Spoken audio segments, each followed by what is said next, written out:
Here's what's coming up on the Cold Podcast. So the words that it's trained on are what allows it to develop its capacity to think effectively. They haven't yet said that they're training GPT-5. Yeah. There's these emergent capabilities that no one can really understand.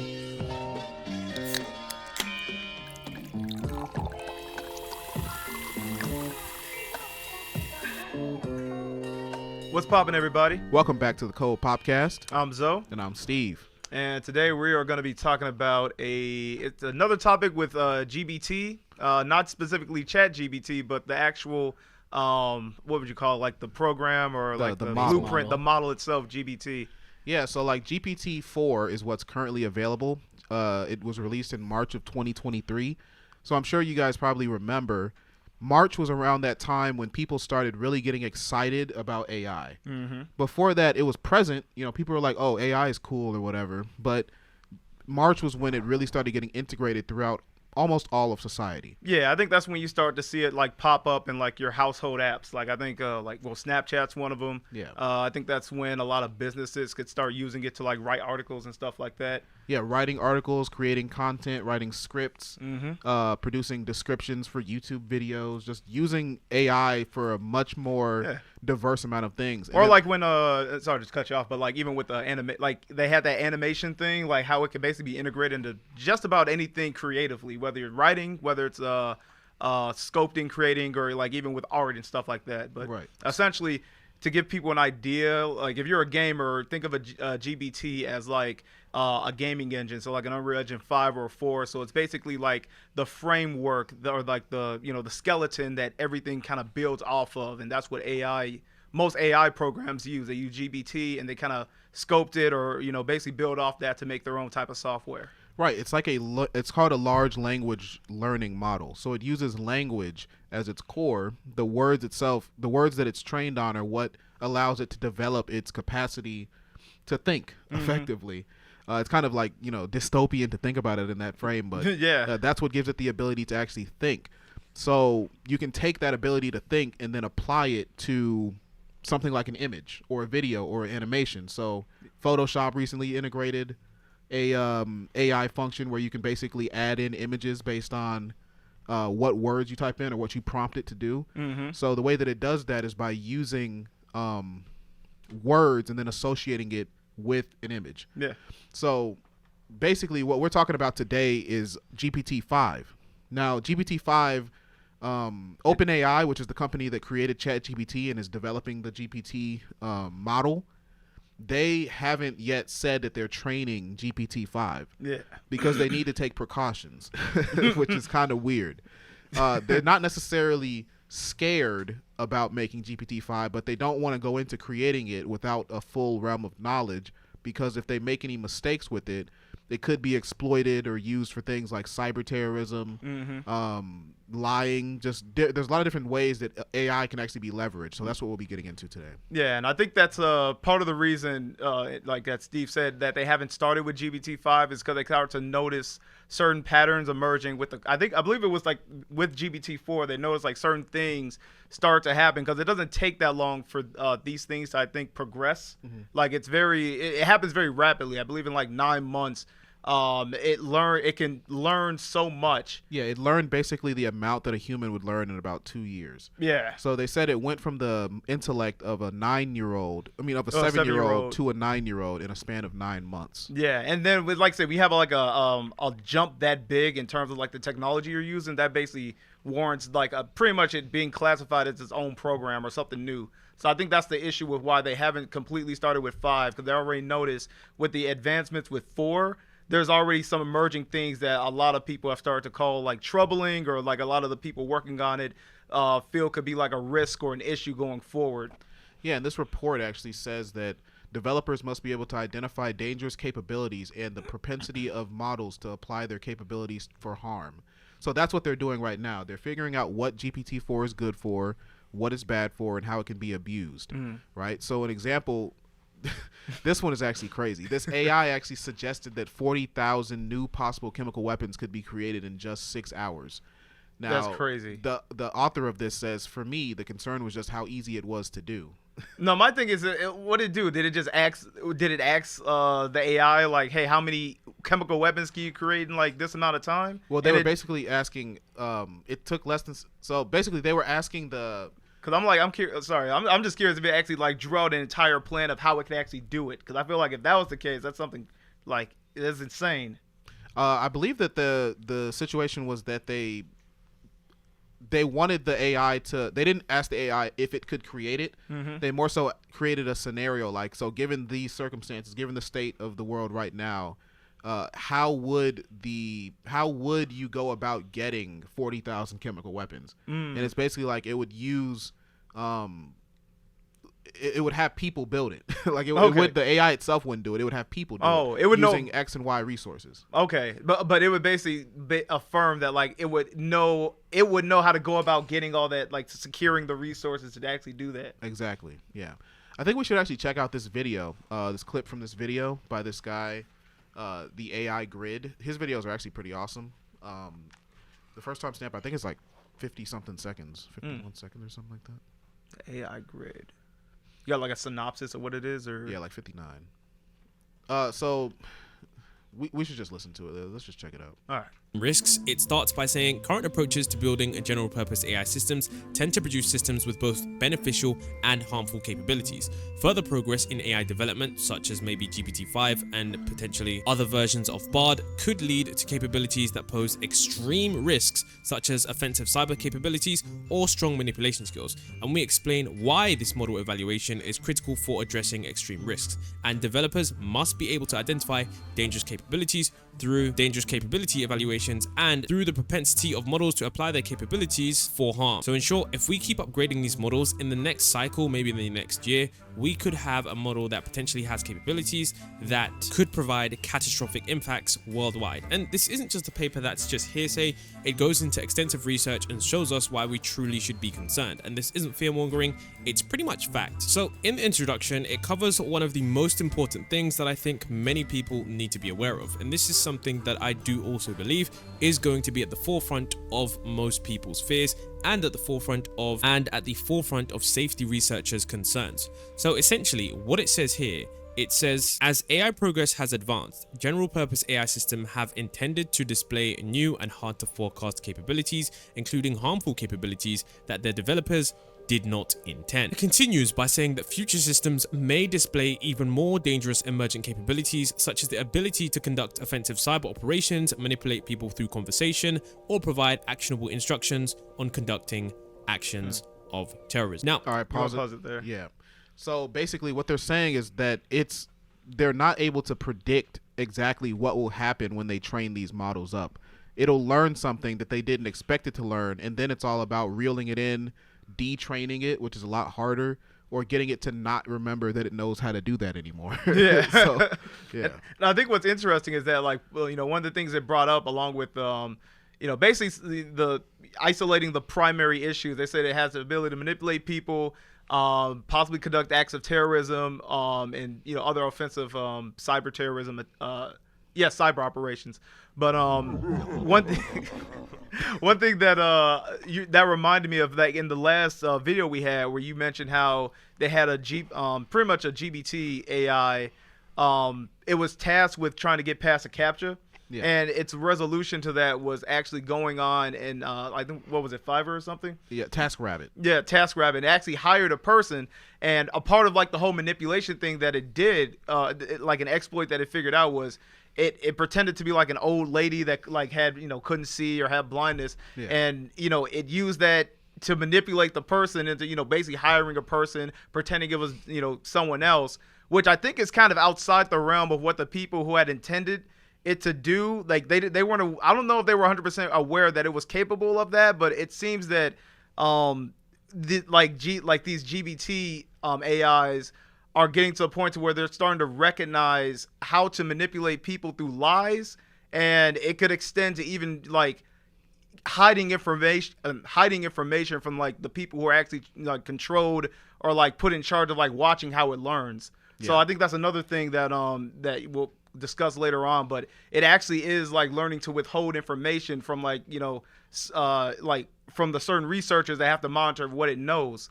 So it knows it's becoming that level of self-aware, which is like what one of the dangers is. Yeah, and in that situation, it actually did lie. They basically in the experiment they told it, don't you can do pretty much anything except fail. Like you can achieve as long as you achieve the task, it's fine. So that means lying is on the table. So of course it's gonna do it. Can you actually go to the next timestamp in this video? Okay, so now they're actually going to discuss the in this part of the video. They basically discuss what we were sort of explaining, how there's these emergent capabilities that no one can really understand. So yeah, could you go ahead and play it? Capabilities we do not understand how they show up, when they show up, or why they show up. Again, not something that you would say of like the old class of AI. So here's an example. These are two different models, GPT and then a different model by Google, and there's no difference in the models. They just increase in parameter size. That is, they just get bigger. What are parameters, Ava? It's just like the number essentially of weights in a matrix. So it's just the size. You're just increasing the scale of the thing. And what you see here, and I'll move into some other examples that might be a little easier to understand, is that you ask these AIs to do arithmetic, and they can't do them, and at some point, boom, they just gain the ability to do arithmetic. No one can actually predict when that'll happen. Here's another example, which is you train these models on all of the internet, so it's seen many different languages, but then you only train them to answer questions in English. So it's learned how to answer questions in English, but you increase the model size, and at some point, boom, it starts being able to do question and answers in Persian. No one knows why. All right, Here's so another example. I think that's a good point for us to just open the conversation up. Yeah. So nobody knows why it's able to learn like this. What do you guys think? Yeah. It's inevitable, man. It's inevitable for these machines to start learning enough. Yeah. Like to where they can't, like why limit yourself if you know that you can't be limited? I think the interesting thing that it seems like is the fact that like when you have an AI that learns, I think the issue is that usually what we're used to in science is being able to create something and kind of track its development, because we usually have an idea about how to monitor like the course of like what it's probably going to know or where this is probably going to lead to. I think the thing with an AI that kind of has this weird exponential learning pattern is that it's kind of hard to track when it's going to learn something. And then, like I said, when it has like this dramatic boom of like, oh, all of a sudden overnight now it understands Persian when you've only taught it English. I think that's one of the things people are scared of, because you can't track when it's going to learn something. And if you don't know the when, it's like hard to deduce the how. Right. And it's hard to deduce the how in the sense of like, how do we stop this? Exactly. Yeah. Another thing, like, What like, is it capable how of, do you truly? stop it? Yeah. I mean, if it can speak Persian, then I mean, ultimately, what is it really capable of? If it can learn Persian when you only taught it English, then that's that's a little flex. Yeah. But think about the crazy thing, because now you have it to where it can learn, it's learning thing at a rate that you can't keep up with, but it's also learning to lie and hide information. So it'll get to a point to where you don't know what this thing knows, and you might not be able to get a direct answer out of it. It could start to actually hide information from you, and it might have a totally different agenda. Like this thing overnight could completely flip on what you want it to do, and you won't even realize until it's too late. Yeah, I think that's how you get that iRobot scenario, where it's like all of a sudden this thing's taking over the factory, like HAL 9000. Yeah, now it controls the ship. There's one thing that you really should think about is like with these AIs, they're so capable of being able to, learn things and build a base of knowledge that when you take that and you expand it out at scale, right? You take one of these, you take GPT-5 or GPT-4 and take it out of ChatGPT, and you assign it to learn how to breach a cyber firewall or something. It's going to figure it out. It's just a matter of time. Yeah. How long is it going to take to figure it out? And then that's when it becomes like almost an arms race in terms of who will have the best AI to defend their electrical grid or all the cell phones in the country or something of that nature. Who's going to have the best AI? Yeah. It becomes the AI wars, man. That's true. That you told me an example earlier about this game that they set up these two AIs to play, and that the AIs learn to like exploit glitches in the game. Yeah. In order to like basically combat each other, which I think is interesting, because AI doesn't. isn't necessarily limited to like the rules or the framework that you set for it. So it's like it understands like how to exploit like how to exploit basically the rules of anything.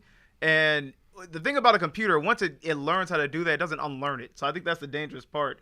Because it's like once it can do that, it can basically replicate that with pinpoint accuracy. It's like exploiting a glitch in a game. Yeah. It's like it's hard to do for like a human, but like, you know, if a computer has control over that, it can just like, you know, now it's a part of how it operates. Right. And That's then a good imagine point. if it expands out to the rest of the, you know, systems. Like if it's in the internet and it can give that information to somebody, it can even give that information to like a bad actor in a, you know, actual like a terrorist situation. Like what if it understands how to exploit that, then someone has access to that AI and then they just sell that information to somebody that's actually going to use it. Right. You know, so Hiram, could you skip to like 10 minutes and 30 seconds? I think that's where the game is actually. It should be like some little orange men. You'll see like some little orange men on there. Yeah. Give us the waiting theme, Leezy. Yeah, it's right there. Boom. Like, Oh, we already found it. Yeah. Too late for it. Yeah, so this is the game they were playing. They were playing a game of hide and seek. Two AIs playing hide and seek with each other.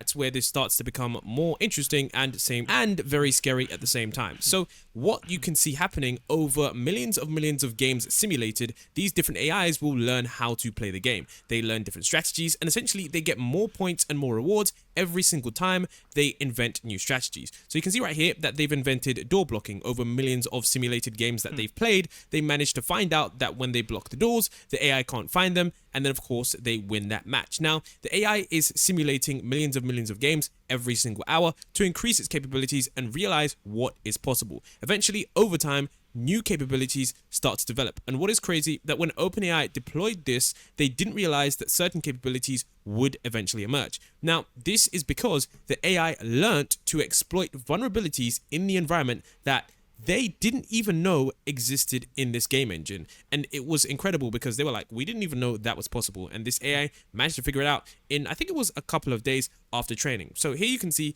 the AI managing to use, of course, some of the basic strategies, such as getting the blocks and then preventing the other AIs from finding them.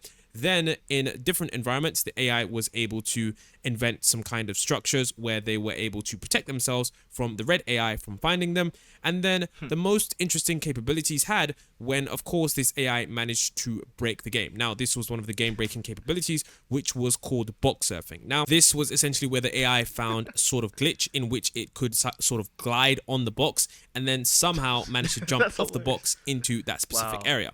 Now, remember, this is where it's locked and this is also locked. So really and truly, the AI shouldn't be able to find this out, but it did, because of course, if you train it millions of times, eventually you're going to find that solution. And this is how evolution happened, and we have these intelligent beings that we have today. Now you can see right here as well that there is also some kind of box surf defense where they decide to lock all of the boxes and then of course trap themselves inside. But then this is where OpenAI starts to get really interesting. So this is where it starts to really blow your mind, because it shows that these AIs can learn things that you never thought possible. And remember, the reason I'm showing you all this example is because if we lay this back to ChatGPT and pause it there. It learned a glitch, and that's crazy. So it's This basically like scary. evolving. Yeah, imagine how, you know what's funny, that made me think about like the positives of what AI can do, because imagine if it gets integrated into like beta testing games in the future, to where it's like many of the bugs, because it usually like that stuff gets discovered after you play a game for a long time and then players like stumble onto something and it spreads. But if you have something like that, you can literally discover like a bunch of glitches and exploits in a game like pretty much days after like the alpha of the game releases, just because you can run this thing millions of times until it basically has cycled through every possible exploit. Yeah, it's gonna like remove like we were talking about earlier when we were the other day when we were talking about AI in the church and AI in schools and things like that. It's just going to eliminate a lot of jobs because it's so capable of doing all these things that are, you know, human done at the moment. But if AI can do it, then people are gonna just have the AI do it because that's easier. That's true. I think it's even scarier than that. I mean, just like Alonzo pointed out, he pointed out some really good stuff in terms of the variables themselves, right? So you can have a lot of like in science, right? You have a constant and then you have the separate different variables. So if the constant is the AI's intelligence by itself, right? but the variables, which is all the little simulations that it can do, can make the constant, which is the intelligence, even smarter. Then it's like you're creating something that humans can't even not only comprehend, but you can't really like constrain it. Like you can't, like you said, measure it. You can't predict it. You can't tell where it's going to go. Yeah. Because of the amount of variables that it's simulating. So it's just going to get smarter, better. It could just blow past us, really. Very true. And that's Which where is you crazy. reach the singularity. Do you guys know the singularity? The singularity is basically when AI reaches a point of human intelligence or beyond human intelligence. So right now humans are at the top, but they're basically creating something that will inevitably sort of replace us. But it's also like the genie's out of the bottle is kind of how people put it. It's like you can't put the genie back in because now that we've already unlocked this sort of technology, everyone's going to be doing it. So if we stop doing it, then like I said earlier, our firewalls get breached and theirs don't. Yeah. It's like the Pandora's box. Exactly. It's open. I think that's the real issue with the fact that because you have something like this on the market, now it inherently creates competition because it's gonna give businesses a competitive edge. It's gonna give like governments and nations like a legislative or like combative edge over each other. So to think that anyone's gonna stop using it is crazy because now the person who chooses to stop using it, all you're doing is giving the person who's gonna use it a advantage, and no one wants to like give up that capability. It's like nuclear weapons. It's like we're never going to not have it now. It's always there. Everyone's going to always have a stockpile. And even when you try to create any type of legislation around getting rid of it or disarming it, people are always going to find a way around it or to make it in secret. So that's the same thing with AI because now it's there and and like I said, it's going to create that environment of like, well, ours have to be better than everyone else's, because otherwise we're at risk. Yeah, it becomes us versus them. That's a big fear because and that means the AI, and the only one that wins is the AI, 'cause that means it's just going to get better. What are you going to say, Leezy? No, I just think that they opened it up to the public way too fast. They might have. It's learning too fast. It's growing.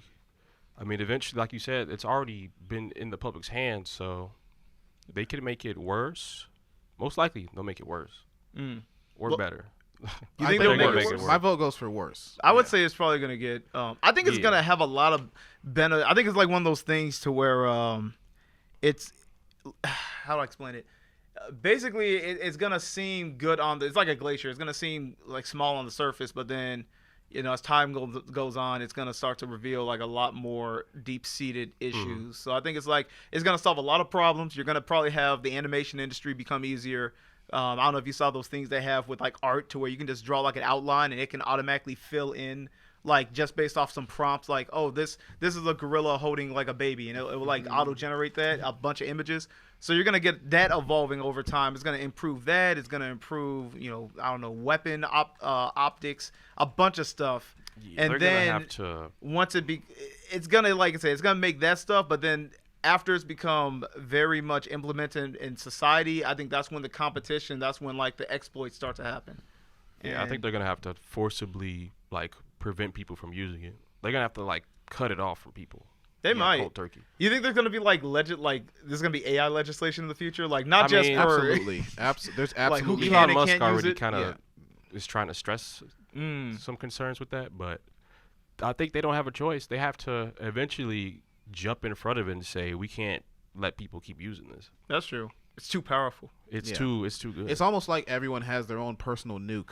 Yeah, literally. Everyone's got a tactical nuke on hand. Like, okay, well, if you have free range to use the like say you have access to the GPT model and you somehow like download it and package it and try to use it for some devious purpose, that's the same as being able to commit any other act of terrorism, except it's more digital. Yeah. Like you can compromise someone's life by using something digital. It's not like it's impossible. So like somebody, it's the same as having a weapon. It's the same as, it's not the exact same as having a weapon, I guess, but it's smarter than a weapon. Yeah. It's potentially worse because you can impact a lot more people at scale. So they can't let people have it all the time. Like, I mean, you can even think of little things that it can immediately like make be a threat for it. Like I think of hacking, like, because think about it, any person that's really good at hacking has to learn all those skills and be educated themselves. You can have an average person with a basic idea of how to program an AI to hack, and it'll just learn to do it for him. Right.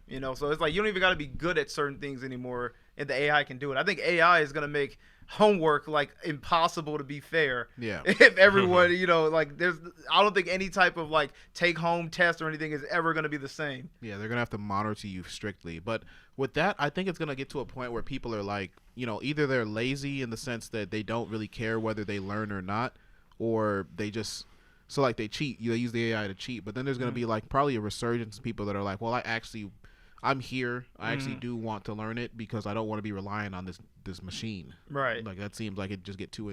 I don't know. Personally, I would have in high school. I would have been the one to use the AI to cheat. So I'm not coming from that position. But I also think that once it becomes so prevalent that it's everywhere, that people aren't going to want to feel like, oh well, I'm missing out on the opportunity that my past generations had to learn something because it's just so easy not to. If I went to school, would I really Google everything to just get the answers if I could on every test? Yes. Yeah.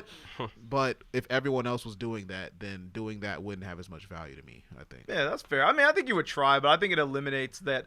Because I mean, remember Spark Notes in school? Yeah, that's like one of those things where it's like, because I feel like if the answer is there, it's gonna motivate you to not try as hard to find it on your own. It's like, I'm like, the only thing that would keep a person measured is morality. I would sit there and probably say I'm the person that was like, I'm gonna try to follow the rules or like do the homework on my own. But if it's that difficult to where I know I'm sacrificing other parts of my day, and I know the answer is as easy as Googling Spark Notes, I'm probably gonna use Spark Notes. Right.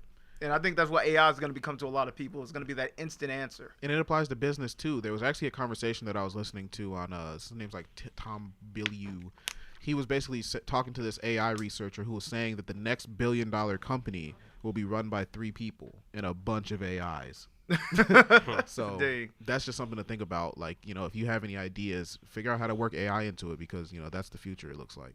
That's true. I think this is a good point to close the episode out, man. But I love talking about AI now. We've been doing it a lot. You can follow us on Patreon. We have all the old My Black Friends podcast episodes, and we'll have some exclusive content there. We might do a live Q&A at some point, or at least I'll do it. And you can also, if you're using YouTube, check us out on Apple Podcasts and Spotify at Code Podcast. So thanks for watching. We got to pop out of here.